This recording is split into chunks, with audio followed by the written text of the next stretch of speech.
नमस्कार दोस्तों। लालच बहुत बुरी बला है। ये हम लोगों ने किताबों में पढ़ा होगा। लेकिन जब लालच ज़्यादा पैसों का हो और उन पैसों को पाने की चाहत में किसी अपने का कोई कत्ल कर दे तो बड़ी ही सोचने समझने की बात हो जाती है। ये भी कहा जाता है कि खून के रिश्तों से बढ़कर दिल के रिश्ते होते हैं। लेकिन अगर दिल का रिश्ता में दूसरा व्यक्ति तुम पे विश्वास कर ले और वो विश्वास जब टूटे तो आप उसको क्या नाम देंगे। आज की हमारी कहानी वैसे तो थोड़ा पुरानी है, लेकिन आज की आप कहानी जब सुनेंगे समझेंगे तो आपका किसी के ऊपर से भरोसा उठ जाएगा। और भरोसा करने लायक कौन व्यक्ति हो सकता है कौन नहीं हो सकता है, आपको सोचना पड़ेगा, समझना पड़ेगा। आज की हमारी कहानी शुरू होती है गाजियाबाद, उत्तर प्रदेश का एक ज़िला गाजियाबाद, और गाजियाबाद का एक थाना है मोदी नगर। कुछ दोस्त थे, वो अपने दोस्त को बार बार फ़ोन कर रहे थे। फ़ोन स्विच ऑफ जा रहा था, फिर वो अगले दिन फ़ोन करते हैं, तब पर भी फ़ोन स्विच ऑफ जाता है। फिर दूसरे दोस्तों को वो फ़ोन करता है। जो दोस्त थे उनका नाम था रुपेश शर्मा। उसने उसी दोस्त को जिसको वो फ़ोन कर रहे थे उसके साथ एमफिल की पढ़ाई की थी। दूसरे दोस्त थे अजय भारद्वाज, जो कि एक नोएडा में कंसल्टेंसी फर्म चलाते थे। तीसरे दोस्त थे अमित तोमर, जो कि अमेठी विश्वविद्यालय में असिस्टेंट प्रोफेसर थे। चौथे दोस्त राजीव बलियान, जो कि बड़ौद के जाट कॉलेज में असिस्टेंट प्रोफेसर थे। पांचवें दोस्त विशाल शर्मा, जो कि वर्धमान कॉलेज में प्रोफेसर थे। विक्रांत ज्वाला, ये एक मेरठ में कोचिंग चलाते थे। इन सभी दोस्तों ने एक साथ पढ़ाई की थी। अब ये लोग अपने दोस्त अंकित खोखर को फ़ोन मिला रहे थे, लेकिन फ़ोन मिल नहीं रहा था। फिर फ़ोन जब मिलता है तो उस पर सिर्फ व्हाट्सएप कॉलिंग की जा सकती थी। वो मैसेज से बात कर रहा था, व्हाट्सएप कॉलिंग कर रहा था। तो जो गाजियाबाद के उसके दोस्त थे वो उसके मकान पर जाते हैं, तो बताते हैं कि वो अपने गांव गया होगा, मकान मालिक बताता है। फिर वो वापस चले आते हैं धीरे धीरे। फिर दूसरा दोस्त मकान पर जाता है। हर एक व्यक्ति को अलग अलग कहानी मकान मालिक के द्वारा बताई जाती है। फ़ोन पर भी जब वो लोग मैसेज कर रहे थे या चैटिंग कर रहे थे तो फ़ोन पर भी जो बातें हो रही थी उसमें स्पेलिंग की बहुत ज़्यादा मिस्टेक थी। और दूसरा, जो भी उनसे पूछा जा रहा था उनको बड़ा सोच समझकर, बड़ा संकोच में बताया जा रहा था। एक दिन उधर से जो मोबाइल पे बात हो रही थी, मैसेज पे बात हो रही थी, वो व्यक्ति कहता है मैं यहाँ पर ठीक हूँ, सुरक्षित हूँ, मुझे कोई खतरा नहीं है। जबकि इधर इन दोस्तों ने ये पूछा भी नहीं था कि तुम कहाँ हो, ठीक हो कि नहीं ठीक हो, लेकिन उधर से अपने आप ही मैसेज आ जाता है कि मैं ठीक हूँ। 6 अक्टूबर 2022 से वो व्यक्ति लापता था और दोस्तों से मोबाइल से व्हाट्सएप कॉलिंग, व्हाट्सएप के जरिए ही बात हो पा रही थी। सारे दोस्त परेशान थे, मुलाकात नहीं हो पा रही थी। लेकिन पहले तो 15, 20, 25 दिनों तक इसको दोस्तों ने हल्के में लिया। उन्हें लगा कि हो सकता है कि पढ़ाई का प्रेशर हो, पढ़ाई में कहीं बिजी हो, इसलिए व्यक्ति मिलना नहीं चाहता है। लेकिन जब धीरे धीरे समय बढ़ता गया और उसकी प्रतिक्रिया में बहुत से जो मैसेज पे बात हो रही थी उसमें बहुत सी त्रुटियां, गलतियां आने लगी, तो इन दोस्तों को आपस में शंका हुई। फिर इन्होंने एक दूसरे दोस्तों से आपस में बात भी की और किसी को बता रहा था कि मैं गांव 14 तारीख को गया था, किसी को बताया 31 तारीख को गया था। ऐसे में दोस्तों का शक और भी गहरा होता चला जा रहा था। ऐसे में सभी दोस्तों ने एक व्हाट्सएप ग्रुप बनाया जिसमें 14 से अधिक दोस्त उस ग्रुप में थे। और उसके बाद ये लोग जो नज़दीक गाज़ियाबाद का थाना है मोदी नगर, वहाँ पर जाते हैं और 12 दिसंबर को अपने दोस्त के गुमशुदगी की रिपोर्ट दर्ज कराते हैं। क्योंकि धीरे धीरे कुछ दिन बाद चली और फिर वो नंबर ना व्हाट्सएप पर सक्रिय था, ना मैसेज पे सक्रिय था, ना उस पर बात ही हो पा रही थी। इसलिए सभी दोस्तों ने थाने में जाकर बताया कि मेरा दोस्त अंकित कोखर ये कहानी है। 6 अक्टूबर को इसका नंबर स्विच ऑफ हुआ था, फिर ऑन हुआ, फिर मैसेज या व्हाट्सएप से ही हम लोग कॉलिंग कर पा रहे थे। और उन लोगों ने उसकी फ़ोटो भी थाने में बरामद कराई और ये बताया उसका कहीं पता नहीं चल रहा है, बस सिर्फ मैसेज पे ही बात हो रही है। उसके बाद सभी दोस्तों ने अपने मोबाइल से जो भी जानकारी दे सकते थे या बता सकते थे वो थाना अध्यक्ष जो SHO थे श्री अवधेश त्रिपाठी सर, उनको अवगत कराते हैं। थाने में प्राथमिकी दर्ज की जाती है और उसमें से एक दो दोस्त ये भी बताते हैं मेरा दोस्त अकेला था, उसके माता पिता सरकारी गवर्नमेंट जॉब में थे, लेकिन कुछ दिन पहले उसके माता पिता की मृत्यु हो गई है।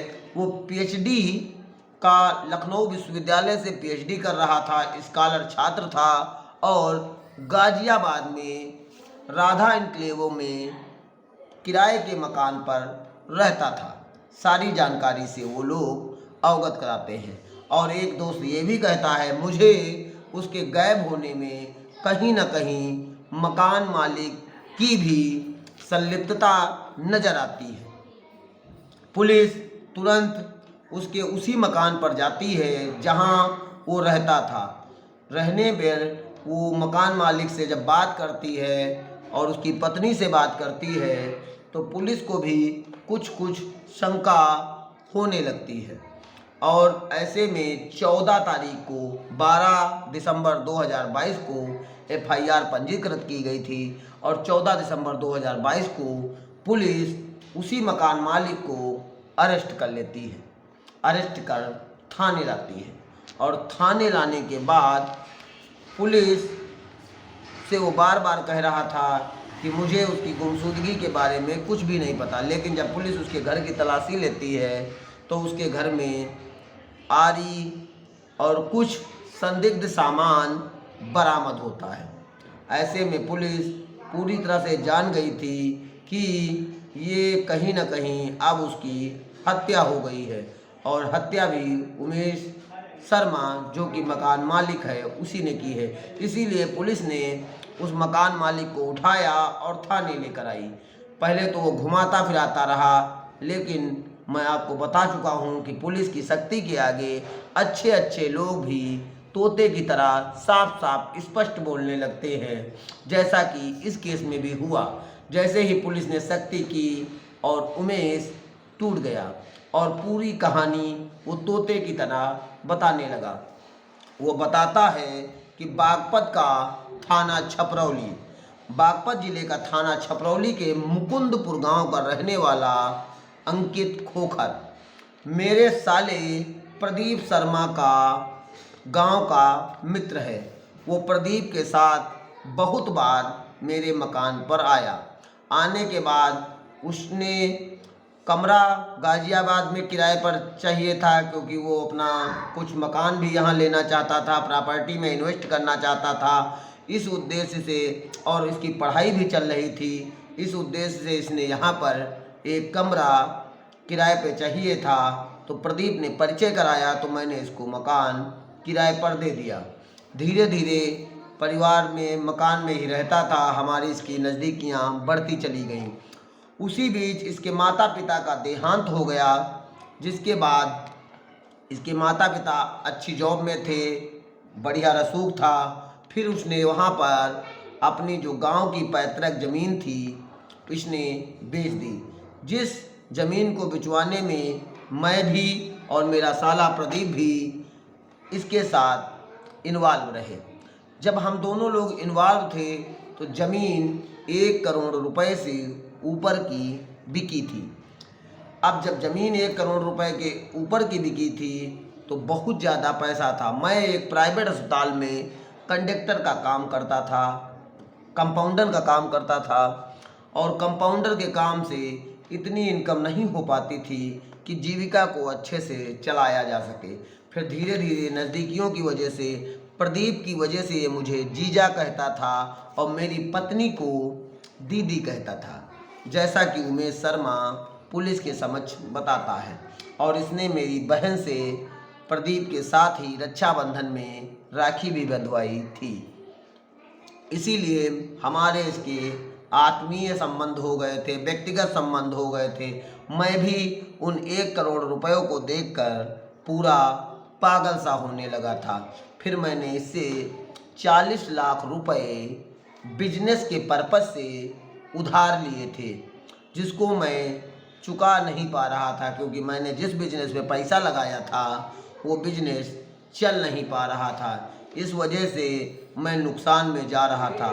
तो मुझे लगा कि अगर इसको रास्ते से हटा दिया जाए तो मुझे 40 लाख रुपए भी नहीं देना पड़ेगा, और जो इसके खाते में और ज़्यादा रुपए पड़े हैं वो भी मुझे मिल जाएंगे। इसलिए मैंने इसके हत्या की प्लानिंग बना ली। और हत्या की प्लानिंग के बाद ये 6 अक्टूबर की रात को जब अपने कमरे में बैठकर आराम से पढ़ रहा था, मैं पीछे से इसके कमरे में गया और जाने के बाद इसको गले को इतनी ज़ोर से दबाता रहा रस्सी के सहारे, जिससे वो जब तक मर ना गया तब तक मैं दबाता रहा। अब मरने के बाद मुझे मालूम था इसकी लाश को भी ठिकाने लगाना है, और लाश को अगर मैं लेके जाता तो कहीं ना कहीं फंस जाता। ऐसी अवस्था में मैं एक दुकान से आरी खरीद कर लाया और सफ़ेद कॉली पॉलीथीन भी लाया, जिसमें 3 या 4 टुकड़े में उसको मैंने काटा। और आरी का प्रयोग वो बताता है इसलिए किया कि ब्लड के नीचे जो हड्डी होती है वो कहीं पर दीवारों में ज़्यादा दूर तक न फैले। 4 टुकड़े काट कर वो उसको जो गंगनहर हरियाणा का क्षेत्र है वहाँ पर एक टुकड़ा फेंका, एक मेरठ दिल्ली एक्सप्रेस वे पर फेंका, एक ईस्टर्न पेरीफेयर एक्सप्रेस वे पर फेंका। इसी तरह उसने यहाँ से देहरादून से लगा के हरियाणा तक के उन सबों को ठिकाने लगा दिया। और वो बताता है कि मेरी पूरी उम्मीद थी कि इसके माता पिता की पहले ही मृत्यु हो चुकी है, परिवार व रिश्तेदारों के ज़्यादा ये संपर्क में नहीं है, अकेला आदमी है। धीरे धीरे मैं इसको मारकर इसको रास्ते से हटा दूंगा और किसी को कानो कान खबर नहीं होगी। और जब धीरे धीरे मामला सटक जाएगा तो मैं आराम से इतने पैसों का यूज करूंगा। फिर इन लाश को ठिकाने लगाने के लिए अपने ये जो एक इसका रिश्तेदार था राहुल शर्मा, उसको कार से ये शवों की लाशों को ठिकाने लगाता है। अब पुलिस इसकी निशानदेही पर, क्योंकि उधर जब 6 अक्टूबर से गायब हुआ था तो इसने उसके एटीएम पासवर्ड को पहले ही जान लिया था, क्योंकि अंकित इस पे बहुत विश्वास करता था, इसको जीजा कहता था, इसकी पत्नी से राखी बंधाता था, तो इसने पासवर्ड भी बता रखा होगा या जैसे भी पता किया हो। उसके बाद एक इसका दोस्त था प्रवेश को इसने उसी एटीएम को दे दिया, जो कि वो 6 अक्टूबर के बाद उत्तराखंड के हरिद्वार में, कभी ऋषिकेश में, कभी केदारनाथ में, इसी प्रकार अन्य अन्य स्थानों पर 1,20,000 से अधिक पैसे निकाले गए थे। 6 अक्टूबर के पहले उस अकाउंट से 40 लाख रुपए निकाले गए थे और 6 अक्टूबर के बाद भी उसमें से कम 20 लाख रुपए, 21 लाख रुपए के करीब निकाले गए थे। इससे पुलिस का भी शक कहीं ना कहीं गहरा गया था कि इस व्यक्ति की हत्या ही हुई है, क्योंकि इस हत्या में कहीं ना कहीं पैसों का ही मैटर इन्वॉल्व है। अब उसकी निशानदेही पर जिस दुकान से उसने आरी खरीदी थी, उस आरी वाले दुकान का भी स्टेटमेंट लिया जाता है और उसके दुकान पर लगी हुई कैमरा के सीसीटीवी फुटेज को भी स्टोर कर पुलिस निकलवा लेती है। अब राहुल शर्मा जिसकी कार का यूज हुआ था, उसकी संलिप्तता थी या नहीं थी, उसको भी पुलिस ने जांच किया, लेकिन उसकी संलिप्तता न होने के कारण उसको छोड़ दिया गया और उसकी कार को मुख्य सबूत के तौर पर पुलिस ने चार्जशीट में रखा है। शुरुआत में मैंने जो इनके 7 दोस्तों के नाम बताए थे, ज्योति, रूपेश शर्मा, अजय भारद्वाज, अमित तोमर, राजू बलियान, विशाल शर्मा, विक्रांत ज्वाला, जिन्होंने अपने दोस्त की गुमशुदगी की रिपोर्ट मोदी नगर थाने में पंजीकृत करवाई थी, उन दोस्तों के भी स्टेटमेंट लिए गए और उन स्टेटमेंट, उन व्हाट्सएप कॉलिंग, उन मैसेजों, उन जवाबों, पहले की व्हाट्सएप कॉलिंग, पहले के जवाबों, घर में बराबर आरी और इसकी निशानदेही पर ही जहाँ जहाँ इसने शव फेंके थे, पूरे गंग नहर में पुलिस को गोताखोरों की मदद से शव को पहचान कराने में बहुत मुश्किलों का सामना करना पड़ा और उसके बाद उन शवों को भी पुलिस ने बरामद किया और बरामद करने के बाद इसके दोस्त प्रवेश को भी अरेस्ट किया गया और इसकी पत्नी, जिसको वो बहन कहता था, राखी बंधवाता था, भाई बहन का पवित्र रिश्ता की दुहाई देता था, उसी बहन ने जब इसके पति ने इसको काटा, इसकी लाश को काटा आरी से, तो उस खून के धब्बों को धोने में मदद की थी। उसको भी पुलिस ने अरेस्ट किया और इन लोगों को माननीय न्यायालय के समक्ष पेश कर जेल भेज दिया गया और चार्जशीट के लिए पुलिस जो साक्ष्य, सबूत, तथ्य इकट्ठा कर सकती थी, उसमें इनके दोस्तों से, इसके जो मृतक था, इसका जो बागपत में मुकुंदपुर गांव था, वहां के लोगों से भी तहकीकात, पूछ पड़ताल की गई। ज़मीन का भी आकलन निकाला गया कि ज़मीन कितने की बिकी थी, कितना पैसा इसके पूर्व में अकाउंट में था, कब कब इसके अकाउंट से कितना कितना पैसा निकाला गया, कहाँ पर कौन पैसा निकाला गया, सारा चार्जशीट में फाइल किया गया है। आरी, इसके घर में मिले खून के अवशेष और इसकी निशानदेही पर शवों के टुकड़ों को बरामद कर हरियाणा से भी कुछ टुकड़े बरामद हुए थे, जिसके लिए डीएनए जांच कराई गई थी। पुलिस ने चार्जशीट फाइल की होगी। यह कहानी जो है यह बहुत ही दर्दनाक, बहुत ही सोचने पर मजबूर, समझने पर मजबूर करने वाली कहानी है। कोई व्यक्ति किस पर, कैसे, कब, कहाँ, क्यों भरोसा करे। एक अकेला व्यक्ति जिसके माता पिता की मृत्यु हो गई और वो अपने दोस्त के भाई बहन के घर में किराए पर रहने के लिए आया, विश्वास करता था, जीजा कहता था, अपना मानता था, राखी बंधवाता था और इसी विश्वास के चक्कर में उसने 40 लाख रुपए भी उसी जीजा को बिजनेस के पर्पज़ से उधार दिए, लेकिन उसका बिजनेस नहीं चल पाया और उसकी नीयत इतनी खराब थी कि वो पूरा पैसा हड़प लेना चाहता था। इसीलिए बिना सोचे, बिना समझे उसने इसको मौत के घाट उतार दिया। लेकिन आज की कहानी में एक बात और भी देखेंगे, समाज में रहकर वो अपने गांव से, रिश्तेदारों से इसलिए दूर रहा था क्योंकि वो पढ़ाई कर रहा था और इसी का इसने फ़ायदा उठाया कि अगर मैं इसको मार दूंगा तो किसी को भी कानों कान खबर नहीं मिलेगी कि ये कहाँ चला गया। थोड़े दिन मैटर गंभीर रहेगा, फिर अपने आप बंद हो जाएगा। लेकिन इस केस में उन दोस्तों की बार बार प्रशंसा करनी होगी जो अपने दोस्तों से संपर्क में थे और उसी संपर्क की और उनकी विद्वता की, उनकी बुद्धिमत्ता की और उनके उस मैसेज को पहचानने की कला की बार बार प्रशंसनीय है, जिसके वजह से पुलिस ने इस केस का बहुत ही जल्द ही खुलासा कर उनको सलाखों के पीछे पहुंचाया।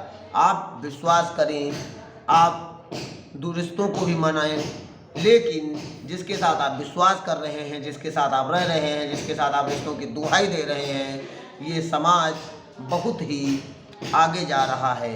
पाश्चात्य संस्कृति की आधुनिकता में आपको सतर्क रहने की आवश्यकता है, सजग रहने की आवश्यकता है, जागरूक रहने की आवश्यकता है। समाज में कुछ ऐसे लोग होते हैं जिनकी मानसिकता बहुत ही विकीर्ण होती है और वो कब क्या कहाँ कैसे कर दें कुछ कहा नहीं जा सकता है। पैसे के लालच में किसी भाई भाई का भी कत्ल करने में जरा नहीं सोचता। आपको जगाना मेरा मकसद है। मेरा मकसद आपको सिर्फ कहानी सुनाना नहीं बल्कि क्राइम से बचाना है। सभी लोग सतर्क रहें, जागरूक रहें और दूसरों को भी सतर्क व जागरूक कर रहते हैं।